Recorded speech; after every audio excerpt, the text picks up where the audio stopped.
Hey guys, Chris Fix here, and today I'm going to show you how to etch and personalize your tools. Like this hammer with my name on it, and these sockets which I etched the size on so you could easily read them. But this process doesn't only work for tools, it works on other bare metal objects like a knife, or even one of these metal water bottles or thermoses. I mean, come on, how cool is this? You're going to be able to do this when you're done watching this video. Basically, any metal surface which isn't painted, you could use this process on. So be creative. And the reason why I'm excited to show you guys how to do this, because many times tools are hard to read, specifically sockets. The sizes on them can be really hard to see. And these are actually not that bad. But some sockets are even worse. You have to search around the whole socket for the size.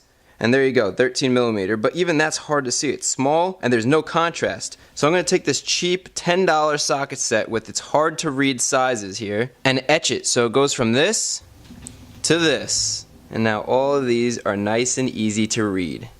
And not only am I going to show you how to etch the sizes in your tools, but I'm going to show you how to personalize your tools with your name or logo, because how awesome is that? And the best part is, this is fast and easy to do with stuff you could find around the house. All you need is a 12-volt DC source, like a car jump starter, battery charger, car battery, or even one of those 9-volt batteries, which will work if you're not etching too many tools. Then you'll need 2 lengths of wire, preferably one black, one red, with alligator clips on the ends, like this. And that's all the electrical stuff we need. Next, we're going to need a cup, salt, and vinegar or water. Vinegar is acidic, which helps with the etching. All you do is add salt to the cup, and then pour in some water or vinegar. Stir it up, dissolve all that salt, and your solution's ready to go. Then grab a whole bunch of cotton swabs and soak them in the salty solution. And then finally, just grab some tools that you want to etch, and then you want to grab either stencils or stickers. Either one works, I'll show you both, and we could get etching. And although everything here is pretty common, I'll link everything I'm using in the description so you could easily find it. So if you want to find these stencils, they're perfect for this job, they're reusable. Well, I'll link it in the description so you could use the exact same ones and replicate exactly what I'm doing here. So first, I'm going to show you how to etch these sockets because they're hard to read, and we're going to be using stencils for this. Stencils just mean that the inside is missing and the outside is the sticker. You could also use regular stickers, and I'm going to show you how to do that on another tool. But first, let's do these sockets. So the first step is we want to clean the tools that we're working on. So use either rubbing alcohol or some soapy water. Now's a good time to get a pair of safety glasses on, as well as some gloves. Now we can clean our surface. I'm using the alcohol. Just wipe it down to remove any oils or dirt that'll prevent etching. And with these cleaned up, now we could set up our power source. I'm using one of these jump starters. The good thing about a jump starter is you have your on-off switch right here. So right now these aren't live. You could touch these together, nothing happens. With our battery in the off position, we could attach our cables. Very simple. Red goes to red, black goes to black. Now it's really hard to get electrocuted or hurt from a 12-volt DC source like this, but it can cause a giant spark. Now don't do this because you could arc it, you could start a fire, but I just want to show you. So keep these separate and the power switch in the off position. And just a little bit more about safety. Now's a good time to turn on a fan if you're working inside, or if you want, work outside where there's plenty of ventilation.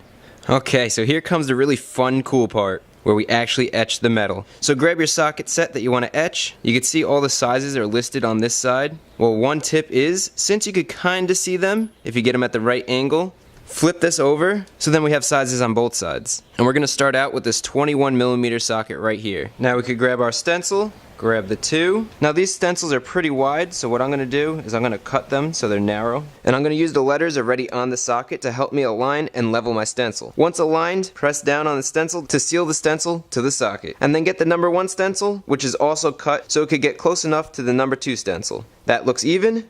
Good. And look at that, there's our 21 millimeter. So now we have 2 wires. We have our black negative wire and our red positive wire. Our positive wire attaches right to our metal piece that we're working on. The negative wire is going to get a cotton swab that's been soaking in that salt water. And all you do is you grab onto the edge of the cotton swab like this with your alligator clip. So it looks just like that. You don't want the metal alligator clip sticking out past the tip of the cotton because we're going to be rubbing the socket with the cotton swab. And we don't want any metal to metal contact because that's going to cause a spark. So we only want the cotton swab touching the socket. Now we can turn the power on. And all you have to do is touch the wet cotton swab against the bare metal in the stencil. Hold it down for about 5 seconds, and then move it over a little bit and repeat. You'll know it's working because it makes a fizzing sound, and you'll see some small bubbles. Plus, you can see the metal changes color in the etched area. Try not to breathe in any of the gas being released, because with etching we're basically chemically dissolving the metal at the surface. So make sure you touch all the area you want to etch with your cotton swab. If your etching slows down, check the tip of your cotton swab. You can see this is black, so change it out for a fresh one. The fresh ones etch a lot faster. And I'll go over this area one more time real quick, and that looks good. Let's wipe away the leftover residue. Now get another cotton swab with some alcohol on it, and just clean out the two.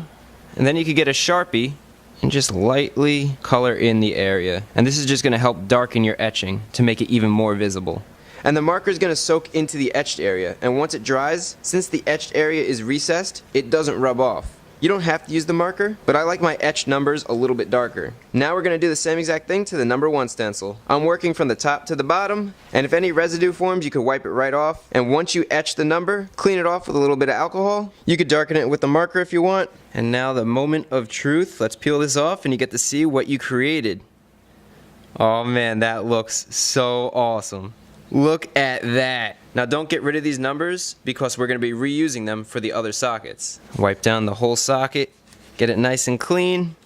Now this looks awesome. I've done a bunch of these already, and every time you peel this off, it just looks so good. The quality's great, the numbers have a hard edge, and they're crystal clear and easy to read. You could really transform your tools this way. Instead of buying the expensive laser engraved sockets, you could buy these $10 sockets and engrave it yourself. So let me finish up the rest of these sockets. You can see here, this only takes a few minutes, really systematic. You're just going to etch each socket in the same way. It takes about a minute a socket, and then check out these results. I mean, this looks like it came from the factory, and you could do this at home. How awesome is that? Now you could actually see what size socket you're grabbing for with the large numbers etched into them. And before we hang the tools, I like to add just a little bit of oil to each of the sockets to prevent rust in the etched areas, even though I never had any of these rust on me yet. And just rub it in, and the etched numbers will absorb the oil, which will prevent any rust. So now we could go and hang these up and grab our wrench so I could show you how you could etch your logo or your name into a tool with a sticker. And all you need is to get your sticker or logo and then borrow some nail polish. So first, clean down the area with some alcohol. Then you're going to want to grab your logo, stick it on there, rub it in, and peel off the backing. And that actually looks great just like that. But a sticker is never going to last on a tool, and over time it's just going to wear off. So now get the nail polish and cover the logo in nail polish. Don't just cover the sticker, but cover the area around it as well, and you'll see why in a second. Now let this dry for about 30 minutes. And 30 minutes later, this is completely dry, so grab a pick or a straight edge and remove the letters. Be careful not to nick the nail polish, and remove the letters just like this. And by removing the letters, we're basically creating our own stencil for etching. Now we're going to follow the same exact process as before.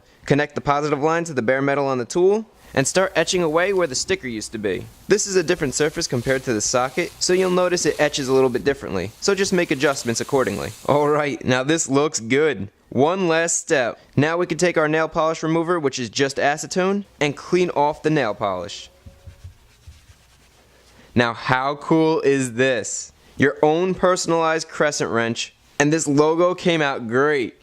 And now you know how to etch your tools or anything that's made out of metal. And the best thing is you could do it with products that you have around the house for basically no cost. Plus, now you know how to personalize your tools, or maybe even buy a tool and personalize it for your friend or for your dad for a gift. Because who doesn't like a tool with their name on it? And this process doesn't just work on a wrench or sockets, it works on anything metal, so be creative and have fun with it. Whatever it is, send me pictures of what you etch on Instagram or Facebook, because I'd love to see it, and who knows, maybe I'll even feature your work. And heck, I even started etching my logo into a thermos that I use to drink out of, so the possibilities are endless. As always, hopefully the video was helpful, and if you aren't subscribed, consider subscribing for more awesome videos just like this.